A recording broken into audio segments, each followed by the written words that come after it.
stop it. I think we got the message.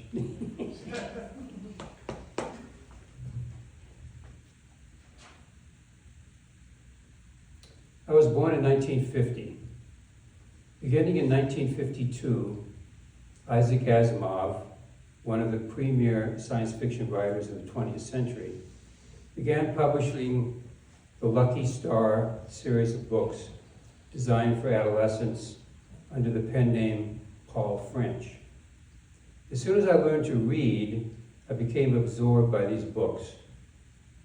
When I got a little older, I advanced to the adult novels by Asimov, including the Foundation series, which very recently has hit our television screens.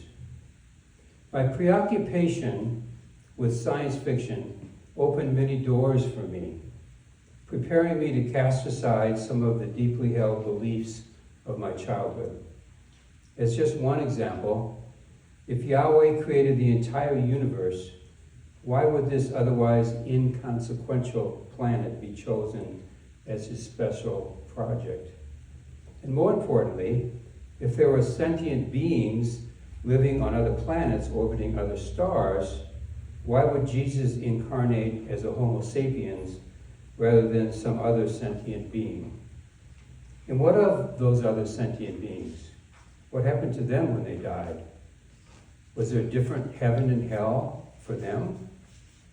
These sorts of heretical questions with no answers prepared me for stepping away from Catholicism and eventually Christianity itself and joining this community where such questions are welcomed.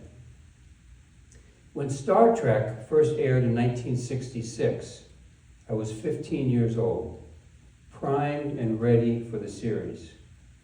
One of the attributes of the Star Trek universe that greatly appealed to my young teenage mind was that money was abolished. Humans all have their basic needs met on Earth, and there is no need for money. I thought this was wonderful, and I imagined this could be possible to achieve. I figured, well, yes, people who went to work expected to get a paycheck, but getting the paycheck wasn't the only reason people went to work. If our basic needs were met without the need for money, then folks would still want to do something. They would follow their bliss. I was a little vague about how everyone's needs would be met, maybe by robots. Maybe robots would do all the heavy lifting. I hadn't considered that some people are greedy. Even if robots built all the stuff, there would be some people who would fill their homes with stuff they didn't need. I didn't consider the reality that there couldn't be unlimited resources available. Anyway, I was an optimistic teenager. As a privileged person, the pandemic wasn't stressful to me. In fact, I wrote a book during it. However, I was able to work from home. I'm blessed with a house to live in and sufficient income to be comfortable, and I never caught COVID. I know this was not the experience of most people. I also realized that lots of people who could have used the time to be productive or express their artistic talents didn't do so. Some spent all day on social media or playing video games. I realize now that if there was no money and everything was free, a lot of people would space out on social media, video game, drugs, and alcohol.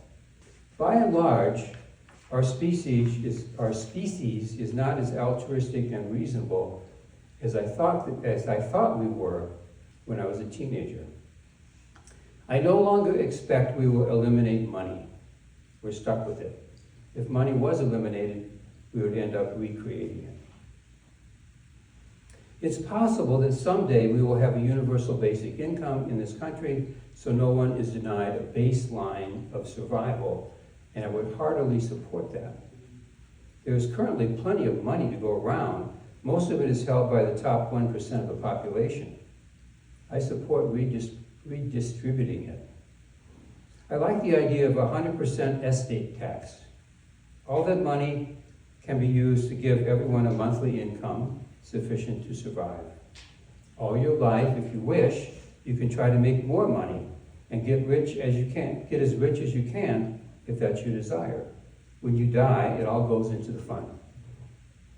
But today we are stuck with money. This church is stuck needing money to function. We have to pay for electricity, heat, salaries, office supplies, etc., etc. Where will that money come from? Us. I like the communist principle, from each according to their ability, to each according to their need. If you are blessed with more money, give more. If you can barely pay your bills, give little, or give something other than money. Contribute in other ways. Find other ways of giving. I remember a story of a woman in a small town who was not rich. She was living on her Social Security check, and she was concerned about the homeless population in her city. So when she got her check, she would buy extra peanut butter and jelly and bread, and she would make peanut butter and jelly sandwiches, and she'd go out and distribute them to the homeless people. Well, somebody on the local newspaper picked up the story and wrote it, and it went viral.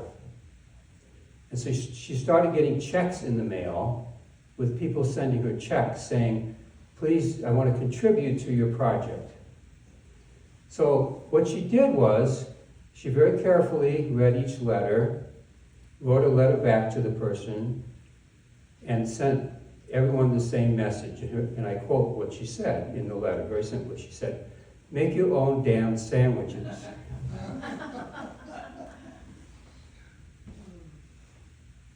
So this leads me to a discussion of gifts.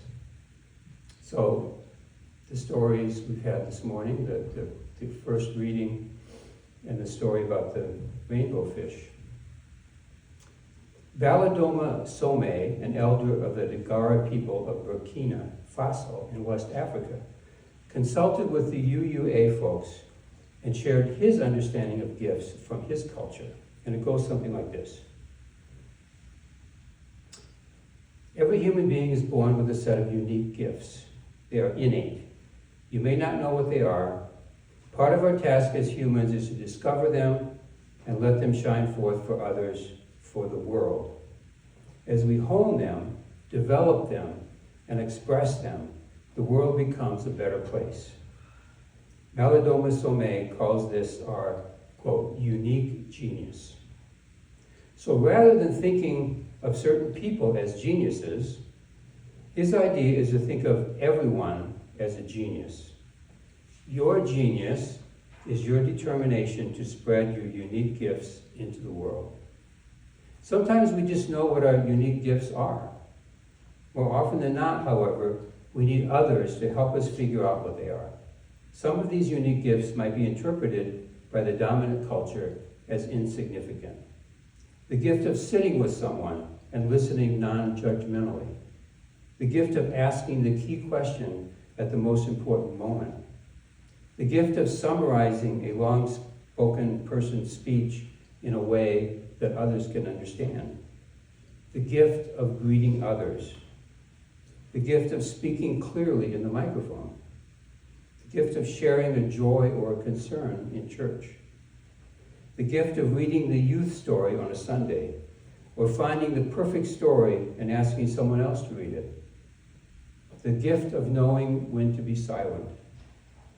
The gift of saying something funny at just the right moment to ease tension. The gift of mediation. The gift of giving a sermon. The gift of asking questions. The gift of speaking truth to power. The gift of embracing our passions. By noticing and authenticating another's unique gifts, we increase that person's ability to hone and develop those gifts for the benefit of all. I invite all of you to pay closer attention to others in this church community and notice when they are expressing a unique gift and offer praise and encouragement for it.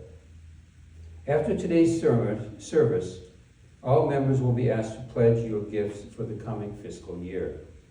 If you have the means, please pledge some money. We do have to pay the bills. If your financial resources are limited, please pledge other gifts. Pledge, perhaps, to help plant, water, or harvest our vegetable garden. Pledge to wash the cups and other dishes at the end of the coffee hour so the same folks don't end up doing it every time. Pledge to offer computer skills if you have them. Pledge to invite a friend to church one Sunday.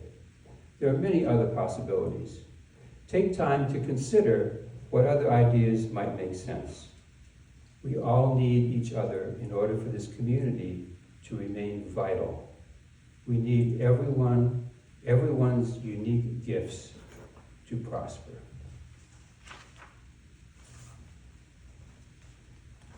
And that is my monologue.